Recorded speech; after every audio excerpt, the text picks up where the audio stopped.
Senator Murray. Well, thank you very much, Chairman Alexander. I do want to thank all of our witnesses that are here today.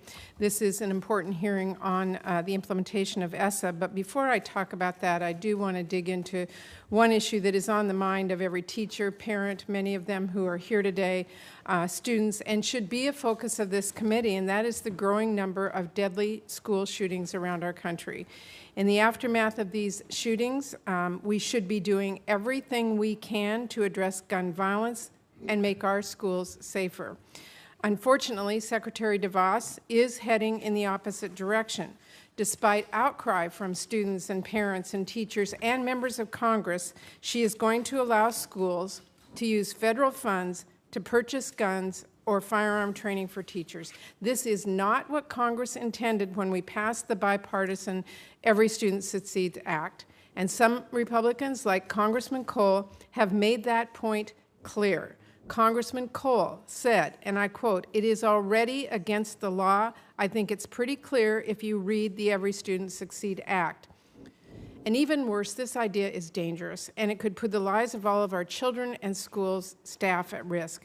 You only need to hear one story of a teacher that accidentally fires a gun in a classroom or leaves it where a child can get access to it or threatens a child with a gun to know we need fewer firearms in schools, not more.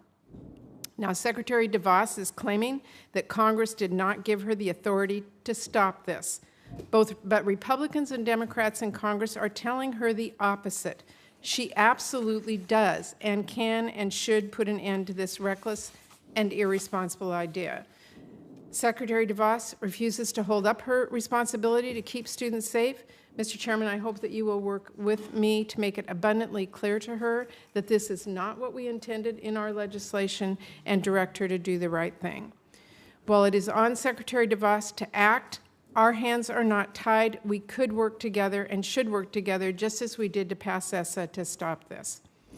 And finally, on this point, Mr. Chairman, I want to express my support for Senator Murphy and every other Democrat actually on this committee's request for Secretary DeVos to come and testify in front of this committee on ESSA and on gun safety. 20 months into this administration, neither Secretary DeVos nor anyone from her department have testified in front of this committee. And now I understand that Secretary DeVos may not want to come in front of us, but given the urgency of this issue of school safety, Mr. Chairman, I do hope that we can remedy that as soon as possible.